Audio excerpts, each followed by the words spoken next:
Hello friends, আশা করি সকলে ভালো আছো। আমিও ভালো আছি। আমার একটু গলার অবস্থা খুবই খারাপ, বুঝতেই পারছো। আমার শরীরটা খারাপ আর এই ভিডিওটাই তোমাদেরকে দিচ্ছি। আর দেখো, আমার ভীষণ ঠান্ডা লেগে গেছে কদিন ধরেই, বিশাল অবস্থা খারাপ, জ্বর আসছে, ঠান্ডা লেগে যাচ্ছে। তো প্রায় 4-5 দিন হয়ে গেল আমার এই প্রবলেম চলছে। এবার ডাক্তারের কাছে গেছিলাম, ডাক্তার তো বলছে রিপোর্ট করতে হবে, তো ওষুধ দিয়েছে। তো যাই হোক, আমার কাশিটাই থামছে না, আর সর্দি তো কাশি এগুলো লেগে আছে, জ্বর লেগেই আছে। ঠান্ডা পড়ার পরের থেকেই শুরু হয়ে গেছে বেশি। আর এখন দেখো, আমি তো তেল মালিশ করছিলাম রাত্রেই, আর সকালবেলা উঠে গেছি। তো সকালবেলা উঠে ভীষণই শরীর খারাপ লাগছিল, তবুও আমি কাজগুলো করতেই হবে। তো যাই হোক, আমি এখন সকালবেলা উঠে কাজটা সেরে নিচ্ছি। আর ডাক্তার বলেছে রিপোর্ট করাতে, তো সেই জন্য আমি রিপোর্ট করাতে যেতে হবে।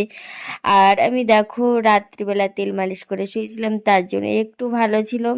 তারপরে দেখি সকালবেলা উঠে দাদা রান্না করছে। তো আমি বললাম, তুমি রান্না করতে হবে না তোমাকে, তো আমি রান্না করছি আস্তে আস্তে, তুমি যাও তোমার কাজে। তো পাঠিয়ে দিয়েছি। আমি এখন দাঁড়িয়ে একটু খেজুর টেজুর খাচ্ছিলাম। তো শরীরটা ভালো লাগছিল না। তো দেখো, এখন মাছ তরকারি রান্না করব। আর রান্না করছি, হয়ে গেছে প্রায় রান্না বান্না। আর এখানে দেখো, আমি মানে রান্না করেই জল গরম করছিলাম। তো সেই জন্য জল টল গরম করে ঠান্ডা জলে স্নান করতে পারছি না।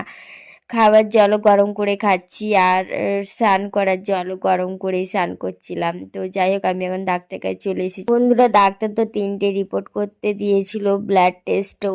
এখানে আমার অ্যালার্জি আছে কিনা, আর থাইরয়েড আছে কিনা, আর রক্তের কতটা আছে সেই পরিমাণে।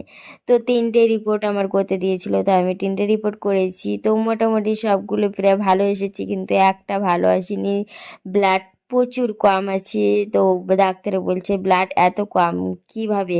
তো যাই হোক, আমার ভালো মন্দ খেতে হবে। দেখো, এখন আমার মানে মুরগি নিচ্ছি, দেশি মুরগি, পোলট্রি খাই না। তো সেই জন্য আমি দেশি মুরগি নিয়ে বাড়ি চলে আসলাম। আর শাক সবজি মানে লাল লাল জিনিস বেশি খেতে বলেছে, সেই জন্য রক্ত নেই গায়ে, প্রচুর পরিমাণে কম। তো দেখো, আমি এখন কি জন্য রক্তটা কমে গেল এত বুঝতে পারলাম না। তো যাই হোক, আমার এই জন্য আমার শরীরে প্রবলেম দেখা দিচ্ছে, প্রচুর প্রবলেম হচ্ছে। তো যাই হোক বন্ধুরা, তোমরা ভালো থেকো, ঠান্ডাইতে সবাই সুস্থ থেকো। আজ মিনি ব্লগটা এখানে শেষ করলাম। চলো, টাটা।